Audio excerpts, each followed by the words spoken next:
Hola quinto segunda, espero que se encuentren muy bien y en esta ocasión vamos a hablar sobre el capacitor. Bien, es un elemento muy importante, muy utilizado en electrónica y es importante que entendamos cómo funciona y algunas de sus características. Bien, hasta ahora el único dispositivo pasivo que hemos utilizado es el resistor, el cual nos permite limitar la intensidad de corriente y además sabemos que disipa potencia en forma de calor. El capacitor es un dispositivo pasivo el cual almacena energía a través de un campo eléctrico que genera las cargas eléctricas almacenadas. Esta característica del capacitor nos va a ser de utilidad en muchas aplicaciones en electrónica. Pero para entender mejor esto es necesario conocer el concepto de campo eléctrico. Para esto vamos a hacer una analogía con respecto al campo gravitatorio, que quizás sea más familiar. Sabemos por las leyes de Newton que el campo gravitatorio ejerce una fuerza sobre cada cuerpo. Entonces, esta fuerza va a depender de la masa del cuerpo que genera este campo, que sería la Tierra, y el cuerpo que está siendo sometido a este campo, que puede ser cualquier objeto. Este campo gravitatorio depende de la masa que lo genera y es más intenso cuanto más cerca estemos del centro de la Tierra. Entonces, algo similar ocurre con el campo eléctrico, el cual es generado por una cierta carga puntual. Fíjense que ahora hablamos de cargas y no de masa.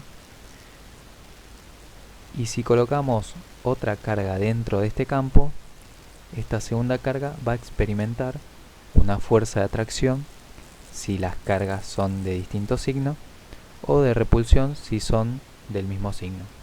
Como vemos acá en las imágenes, las líneas de campo son entrantes en las cargas negativas, son salientes en las cargas positivas, y también podemos ver la interacción que hay entre dos cargas.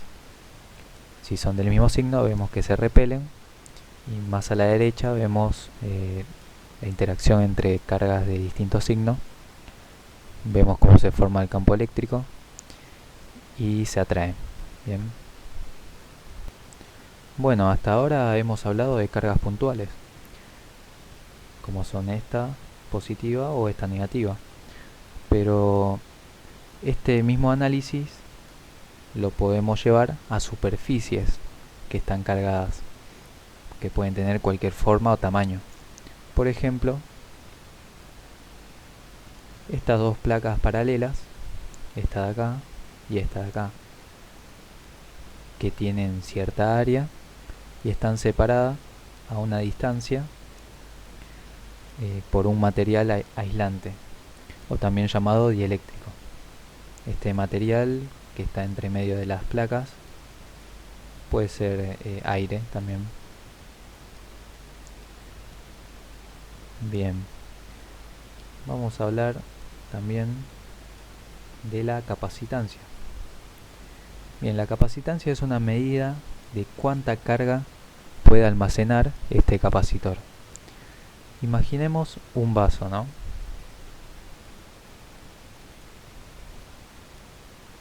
Vamos a tratar de hacer un vaso. Bien, que lo llenamos con agua. Vamos a llenarlo con agua hasta el tope. Vemos que la capacidad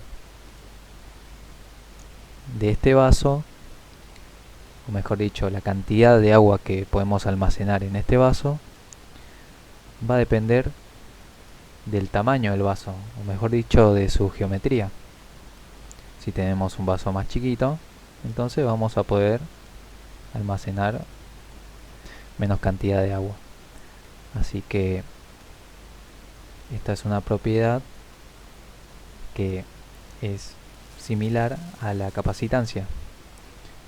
Entonces decimos que la capacitancia también depende de su geometría. Y ahora vamos a ver en unos dibujos que esto sucede. Bueno, en esta parte vamos a ver cómo la capacitancia del capacitor depende tanto del área de las placas como de la separación que hay entre las placas. Fíjense que si agrandamos el área de las placas, aumenta la capacitancia, que está acá. Aumenta, si disminuimos, disminuye. Entonces podemos decir que es directamente proporcional, que la capacitancia es directamente proporcional al área. Y fíjense qué pasa si acercamos o alejamos las placas entre sí. Si acercamos, quiere decir que estamos disminuyendo la distancia. Si hacemos eso, aumenta la capacitancia. Si alejamos, disminuye. Entonces podemos decir que la capacitancia es inversamente proporcional a la separación que hay entre las placas. Bien, entonces otro factor que afecta a la capacitancia es el material dieléctrico que vayamos a meter acá entre las placas. Puede ser aire también, como en este caso no hay nada, entonces es aire. Si metemos el material dieléctrico, vemos cómo aumenta la capacitancia. Bien, entonces podemos concluir que la capacitancia depende del área, de la separación de las placas y también del material dieléctrico. Bueno, en esta ecuación podemos ver reflejado lo que observamos en las animaciones. La capacitancia es directamente proporcional al área e inversamente proporcional a la distancia. Y vean que tenemos dos coeficientes de permitividad, una que es la permitividad en el vacío y la otra la relativa, que va a depender del material aislante que vayamos a poner, ¿no? El dieléctrico. Acá tenemos una tabla donde los valores que nos da la tabla son los valores de permitividad relativa de cada material. Ahora vamos a conectar la batería y vamos a observar cómo se depositan las cargas en las placas. Fíjense que aumentamos la tensión. Podemos ver con las flechitas azules cómo es la circulación de los electrones, y a medida que aumentamos hay mayor cantidad de cargas. Bien, recién veíamos que la flechita de electrones apuntaba para este lado. Significa que el terminal positivo de la pila está atrayendo a los electrones que estaban en esta placa inicialmente. Entonces, al separar los electrones de esta placa, estamos dejando a la placa con una carga neta positiva. Bien, lo contrario pasa acá, que el polo negativo de la pila va depositando electrones. Fíjense las flechitas para donde apuntan, para allá. Entonces los electrones de este terminal negativo de la pila van hacia esta placa. Entonces así queda cargada ambas placas. Entonces se va a formar un campo eléctrico. Bueno, acá vemos las líneas de campo eléctrico que se generaron porque en una placa tenemos carga neta positiva y en la otra carga neta negativa. Bueno, ahora fíjense lo que pasa cuando vamos acercando el dieléctrico a las placas. Fíjense que el dieléctrico, el material aislante, tiene sus cargas positivas y negativas, pero cuando acercamos al campo se van orientando. Ven que en la placa que tiene carga positiva, los electrones de este material se van orientando hacia esa placa y las positivas hacia la placa de abajo.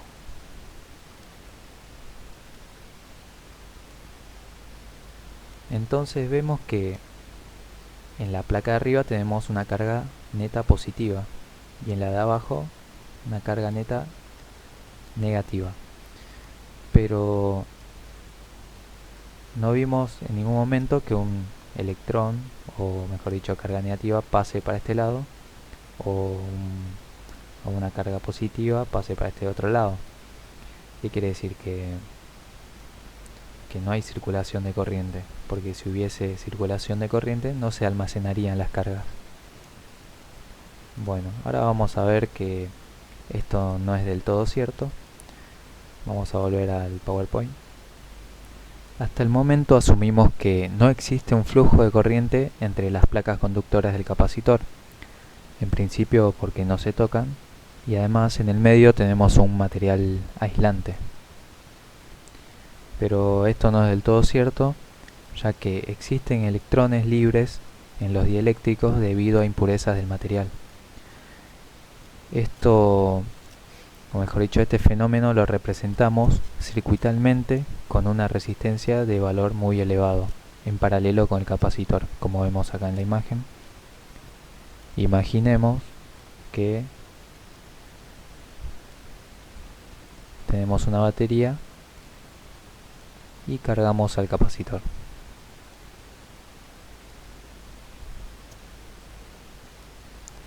Entonces se van a ir almacenando las cargas, positivo de este lado de la placa, negativo de este lado. Bueno, y una vez que desconectemos el interruptor,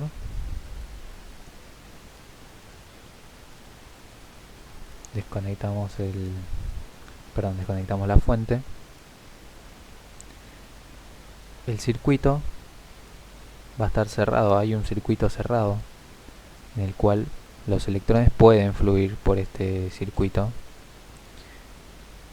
y a este flujo de electrones es lo que llamamos corriente de fuga, porque el capacitor idealmente debería mantener estas cargas acá entre sus placas, pero debido a las impurezas, como ya hablamos hace un rato, del material dieléctrico, hay un flujo de corriente. Bueno, entonces lo representamos con esta resistencia.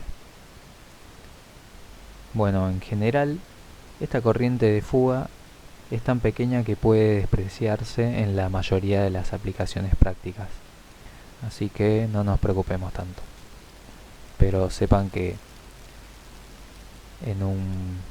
por ejemplo, en un capacitor electrolítico,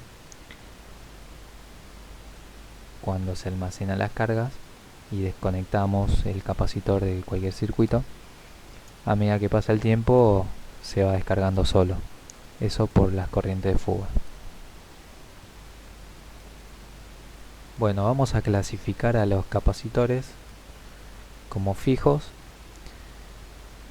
En este caso tenemos los que están en la imagen, pueden ser los electrolíticos de poliéster o cerámica, y acá también tenemos una tabla para leer el código que tienen los capacitores. Por ejemplo, este de acá, para leer el código sabemos que el primer valor es el primer dígito, el segundo es el segundo dígito y el tercero es el multiplicador, es la cantidad de ceros que tenemos que agregar. Entonces tenemos 15 y tenemos que agregar 4 ceros. Eso significa que tenemos 150.000. Bien, pero 150.000 ¿qué? El fabricante te dice que estos valores están en picofaradios. Entonces tenemos 150.000 picofaradios, que es equivalente a 150 nanofaradios. Como vemos acá en la tabla de conversión, acá imaginemos que tenemos 100.000 picofaradios. Bueno, en nanofaradios serían 100. Lo mismo que teníamos acá, 150.000 picofaradios son 150 nanofaradios. Bueno, también tenemos algunos códigos, tienen esta otra información, pueden tener una letra que nos va a indicar la tolerancia. Acá tenemos la tabla de tolerancia. Otros capacitores también nos pueden indicar en código el valor de tensión que pueden soportar. Bueno, los electrolíticos no tienen este problema porque tienen un tamaño mayor a estos y puede imprimirse en su capa el valor de capacitancia y el de tensión que soportan. Ahora pasamos a los capacitores variables. Bueno, estos capacitores, vamos a comenzar con el de la izquierda. Fíjense que tiene una forma extraña. Acá tiene unas placas y nosotros sabemos que variando el área de las placas de un capacitor podemos variar su capacitancia. Bueno, es básicamente lo que hace este capacitor. Y con este otro capacitor variable lo que hacemos es variar la distancia de separación entre las placas. Bien, entonces es la otra magnitud que podíamos variar para variar la capacitancia. Bueno, es la distancia entre las placas. Esto ajustándolo con un tornillo o con alguna perilla vamos haciendo que las placas estén más juntas o más separadas. Estos son los símbolos que usamos en los circuitos para representar a los capacitores.